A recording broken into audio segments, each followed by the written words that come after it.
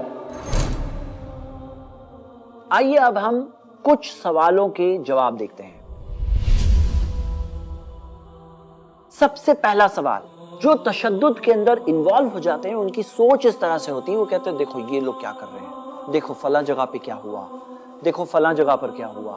اور خاص طور سے ایسی ویڈیوز جو پرٹیکولر جگہوں کی ہو, پرٹیکولر غلط کاموں کی ہو, وہ فیک ہو یا صحیح ہو, ایسی ویڈیوز کو یوز کیا جاتا ہے ایسے جذبات کو دل میں پیدا کرنے کے لیے, اور ریاکشن کے طور پر, نفرت کے طور پر. یہ نفرت سے نفرت آتی ہے لوگوں کے دلوں میں, اور کوئی ظلم یا کوئی غلط کام کو دیکھ کر لوگ اس تشدد اور ایکسٹریمزم کی طرف بڑھتے ہیں. اس کا جواب قرآن میں ہے. اللہ تعالیٰ نے فرمایا سورہ مائدہ میں, سورہ 5 آیت نمبر 8, وَلَا يَجْرِمَنَّكُمْ شَنْآنُ قَوْمٍ عَلَىٰ أَلَّا تَعْدِلُوا, کسی بھی قوم کی نفرت تمہیں اس طرف نہ آمادہ کرے کہ تم ان کے ساتھ انصاف نہ کرو. اعدلوا اقرب للتقویٰ, انصاف کرو, یہ تو تقوی کا تقاضا ہے, یہ تو تم اللہ سے ڈرتے ہو نا, اس کا ڈیمانڈ ہے, اللہ سے ڈرتے ہو, اس کا تقاضا ہے, یہ اس کے اندر یہ بات آتی ہے کہ تقوی ہے تو تم انصاف کرو گے. میں آپ کو 7 مثالیں دوں گا قرآن اور حدیث سے کہ محمد صلی اللہ علیہ وسلم کے زمانے میں کیا ہوا, انہوں نے کیا سکھایا. پہلی مثال, ان کے خود کے انکل چچا حمزہ رضی اللہ عنہ, انہیں احد کی جنگ میں مکہ کے جو مشرک تھے انہوں نے مارا, قتل کیا, اور صرف قتل نہیں کیا, میوٹیلیشن کیا, یعنی کہ ناک کان کاٹ دیے, باڈی کو کٹ کر کے اندر سے آرگنز کو کاٹا, اس طرح سے ڈسٹارٹ کیا. لیکن محمد صلی اللہ علیہ وسلم نے کیا سکھایا آپ کو پتا ہے؟ انہوں نے حرام کیا کہ چوری کی جائے یا باڈی کے پارٹس کو ڈسٹارٹ کیا جائے, میوٹیلیشن کیا جائے, چاہے وہ دشمن جو جنگ کے اندر مارا گیا ہے, لیکن اس کی باڈی کا ڈسٹارشن, میوٹیلیشن کرنا حرام ہے اسلام کے اندر. صحیح بخاری کی حدیث ہے. محمد صلی اللہ علیہ وسلم نے کئی لیٹرز بھیجے تھے اس وقت کے کئی بادشاہوں کے پاس, کنگز کے پاس. اس میں سے ایک لیٹر بھیجنے والے ہم کہیں گے انوائے آج کے زمانے میں, یا امبیسڈر جسے ہم کہہ سکتے ہیں. ایسے ہی ایک لیٹر کو لے جانے والے تھے حارث بن عمیر رضی اللہ عنہ. حارث بن عمیر کو اس وقت کے غسان سٹیٹ کے شراحبل بن عمرو ایک کیتھولک کنگ نے پکڑا, اور پکڑ کر کے ان کا قتل کر دیا. لیکن محمد صلی اللہ علیہ وسلم نے کیا سکھایا؟ سنن ابو داؤد کی صحیح حدیث ہے, ان الرسل لا تقتل, انوائز, امبیسڈر, قاصد, جو میسج لانے والے ہیں ان کو قتل نہیں کیا جائے گا. تیسری مثال, اس وقت میں کوئی کنگڈم, کوئی بادشاہ اگر کوئی جگہ پر قبضہ کر لے تو وہاں پر ایسا انتقام لیتا کہ لوگ پیڑھی در پیڑھی یاد کرتے. اس طرح خون کے انتقام کا سسٹم چلتا تھا. لیکن ہم دیکھتے ہیں کہ محمد صلی اللہ علیہ وسلم اور ان کے کمپینینز نے جب مکہ کو کانکر کیا, پھر سے نبوت کے, پروفٹہڈ کے 21 سال کے بعد جب مکہ ان کے کنٹرول میں آیا, تو وہاں پر جا کر وہ سارے لوگ, وہ سارے ظالم جنہوں نے کئی سارے ان کے ساتھیوں کو کل کیا تھا, مرڈر کیا تھا, ٹارچر کیا تھا, زندگی مشکل کی تھی, جو جنگیں لڑنے آئے تھے, وہاں پر آ کر پورے شہر کو گھیر لیا تھا, جو جانی دشمن تھے, اب وہ سب سامنے تھے. جیسا انتقام لینا چاہتے لے لیتے. لیکن کیا کیا انہوں نے؟ ہم دیکھتے ہیں محمد صلی اللہ علیہ وسلم نے ان ساروں کے ساروں کو معاف کر دیا. چوتھی مثال, محمد صلی اللہ علیہ وسلم کی زندگی لینے کی, اسیسینیشن, قتل کرنے کی کئی کوششیں کی گئی. ایک بار محمد صلی اللہ علیہ وسلم جب ایک سفر سے واپس آ رہے تھے, صحیح بخاری کی حدیث ہے, ایک پیڑ کے نیچے آرام کر رہے تھے, اپنی تلوار کو اس پیڑ کے اوپر لٹکا دیا, اور ایک بدو نے آ کر اس تلوار کو نکال کر کے گردن کے سامنے رکھ کر کہا, محمد اب مجھ سے تمہیں کون بچائے گا؟ لیکن ان کا ایمان تھا اللہ پر. انہوں نے کہا مجھے اللہ بچائے گا. کسی وجہ سے یہ بات سن کر اس کے ہاتھ لڑکھڑا گئے اور وہ تلوار اس کے ہاتھ سے گر گئی. محمد صلی اللہ علیہ وسلم نے اس تلوار کو پکڑا اور اب اس کی طرف اشارہ کر کے کہا, اب تمہیں مجھ سے کون بچائے گا؟ اس نے کہا آپ بہتر غلبہ پانے والے بنے. عربوں میں ایک سسٹم تھا کہ اگر کوئی جنگ کے اندر لڑتے آخر میں کوئی لاسٹ میں جب بچنے کا کوئی راستہ نہیں ہے تب کوئی کہے جا چھوڑ دیا, تو یہ بہت ذلت کی بات سمجھی جاتی تھی, انسلٹ کی بات سمجھی جاتی تھی کہ ایسا کر کے مجھے چھوڑ دیا. تو وہ کہہ رہا ہے مجھے انسلٹ کر کے چھوڑ دو, کوئی بات نہیں. محمد صلی اللہ علیہ وسلم نے اس سے پوچھا کیا تم اسلام قبول کرنا چاہتے ہو؟ اس نے کہا نہیں، لیکن میں آپ کے خلاف نہیں لڑوں گا۔ محمد صلی اللہ علیہ وسلم نے کہا ٹھیک ہے جاؤ، چھوڑ دیا اسے۔ کیا آپ سوچ سکتے ہیں کہ کوئی ہیڈ آف اسٹیٹ کے اساسینیشن کا اٹیمپٹ کرے، جان لینے کی کوشش کرے اور اسے چھوڑ دیا جائے، آزاد چھوڑ دیا جائے، جاؤ؟ آپ دیکھیں گے کہ ایک یہودی عورت نے، ایک جوئش عورت نے محمد صلی اللہ علیہ وسلم کو پوائزن دیا تھا، جس پوائزن کا اثر اپنے لاسٹ وقت تک انہوں نے محسوس کیا، لیکن اس یہودی عورت کے ساتھ انتقام یا بدلہ نہیں لیا گیا۔ کیا ایسا ہوتا ہے؟ کیا ماڈرن ہسٹری میں آپ ایسی کوئی مثال سوچ سکتے ہیں؟ پانچویں مثال، جو دشمن محمد صلی اللہ علیہ وسلم اور ان کے ساتھیوں کے خون کے پیاسے تھے، جو ظلم، زیادتی، ٹارچر وغیرہ کیا کرتے تھے، محمد صلی اللہ علیہ وسلم ان کے لیے اللہ سے دعا کرتے تھے۔ ایسا ہی ایک دشمن تھا ابو جہل، جس کے ہاتھ خون سے رنگے ہوئے تھے، لیکن محمد صلی اللہ علیہ وسلم اس کے لیے خاص دعا کرتے تھے۔ چھٹی مثال، محمد صلی اللہ علیہ وسلم نے جنگ کے اندر کیا سکھایا؟ وہ وقت کا کلچر کیا تھا کہ کسی کو مت چھوڑو، انہوں نے کیا سکھایا؟ نہا عن قتل النساء والصبیان، کہ عورتوں اور بچوں کا قتل نہیں کیا جائے گا۔ اور ایک لاسٹ ساتویں مثال، جو لوگوں نے انہیں گالیاں دی، برا کہا، لیکن اسلام نے یہ سکھایا اور محمد صلی اللہ علیہ وسلم نے یہی سکھایا، اس پر ایکشن عمل کیا۔ قرآن کی آیت ہے سورہ ہجر، سورہ نمبر 15، آیت نمبر 94-95، فَاصْدَعْ بِمَا تُؤْمَرْ، جو آپ کو حکم دیا گیا ہے وہ آپ ڈکلیئر کر دو۔ وَأَعْرِضْ عَنِ الْمُشْرِكِينَ، اور ان مشرکوں سے اعراض کرو، مطلب اگنور کرو، ان کو اوور لک کرو، چھوڑ دو ان کو۔ اِنَّا كَفَيْنَاكَ الْمُسْتَهْزِئِينَ، آپ کا مذاق اڑانے والوں کے لیے اللہ ہی کافی ہے۔ اسلام نے یہ سکھایا اور محمد صلی اللہ علیہ وسلم نے اس پر عمل کیا۔ ہم وہی نبی کے فالوورز ہیں۔ آج اگر کوئی غلط کرتا ہے تو اس کے کام اس کے ساتھ ہے، لیکن ہمارے پاس اپنے دیے ہوئے سٹینڈرڈز ہیں جو اسلام نے ہمیں سکھایا، ہم اس پہ عمل کرتے ہیں۔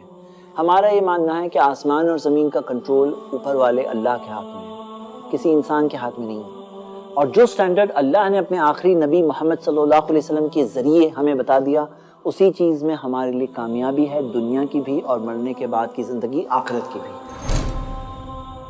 دوسرا سوال یہ اٹھایا جاتا ہے کہ اسلام نے جہاد سکھایا ہے۔ ہاں، اسلام نے جہاد سکھایا ہے، اس میں کوئی شک نہیں۔ میں وہ اپولوجیٹک اپروچ میں یہ نہیں کہوں گا نہیں جہاد نہیں سکھایا، جہاد سکھایا ہے، لیکن جہاد ہے کیا؟ کیا جہاد صرف ایک ہی ٹائپ کا ہوتا ہے یا جہاد الگ الگ ٹائپس کے ہوتے ہیں؟ تو ہم دیکھتے ہیں جہاد کی الگ الگ کیٹیگریز کئی سارے اسکالرز نے بتایا ہے قرآن اور حدیث کی روشنی میں۔ جہاد کی ایک کیٹیگری ہے جہاد النفس۔ ابن نجار کی حدیث ہے صحیح الجامع میں، اللہ کے رسول محمد صلی اللہ علیہ وسلم نے فرمایا افضل الجہاد ان یجاہد الرجل نفسہ وہواہ، سب سے زیادہ فضیلت والا جہاد، سب سے بیسٹ جہاد یہ ہے کہ کوئی شخص اپنے خود کے نفس، اپنے خود کی سول، اپنی خود کی خواہشات کے خلاف سٹرگل کرے، جہاد کرے، یہ جہاد ہے۔ اور جہاد لفظ جاہدہ سے آتا ہے جس کا مطلب ہے ایکچولی سٹرگل کرنا، مطلب کہ کوشش کرنا، جد و جہد کرنا۔ جہاد کی قسم جو جہاد النفس کے اندر ہی بتایا گیا ہے وہ ہے شیطان کے وسوسوں کے خلاف، جو شیطان تھاٹس ڈالتا ہے اس کے خلاف سٹرگل کرنا، یہ بھی تو جہاد ہے۔ اور نبی صلی اللہ علیہ وسلم نے یہ بھی کہا، صحیح الجامع میں حدیث ہے، المجاہد من جہد نفسہ فی طاعت اللہ، مجاہد تو وہ ہوتا ہے جو اپنے خود کے نفس کے خلاف جہاد کرتا ہے اسے اللہ کی فرما برداری میں لانے کے لیے۔ جہاد کی دوسری کیٹیگری ہے اپنی زبان کے ذریعے جہاد کرنا، مطلب کوئی شخص جب صحیح بات، سچی بات جب بولتا ہے، یہ بھی تو ایک سٹرگل ہے، کوشش، ایک جہاد ہے۔ قرآن میں اللہ تعالیٰ نے فرمایا سورہ فرقان میں، سورہ نمبر 25 آیت نمبر 52، اس قرآن کے ذریعے بڑا جہاد کرو، جو بگ جہاد ہے، جہادن کبیرہ، یہ قرآن کے ذریعے کرو، یہ قرآن کا جو سچائی والا سچا میسج ہے اسے پہنچاؤ، یہ جہادن کبیرہ، بڑا جہاد ہے۔ اور ابن ماجہ کی صحیح حدیث ہے، اللہ کے رسول محمد صلی اللہ علیہ وسلم نے فرمایا کہ یقیناً سب سے زیادہ فضیلت والا جہاد یہ ہے کلمۃ حق عند سلطان جائر، کہ ایک ظالم بادشاہ ہے اس کے سامنے جا کر کوئی سچی بات بولے، انصاف کی بات بولے، یہ سب سے زیادہ فضیلت والا بیسٹ لیول کا جہاد ہے۔ اور ایک تیسری کیٹیگری جہاد کی یہ بھی ہے کہ فورس کے ساتھ جہاد کیا جائے، یعنی کہ طاقت اور فورس کے ساتھ۔ اسلام جو مذہب ہے، یہ مذہب ایک ایسا مذہب ہے جو ایک انڈیویجول، ایک شخص عمل کر سکتا ہے، ایک گروپ ہو وہ بھی اس پر عمل کر سکتے ہیں،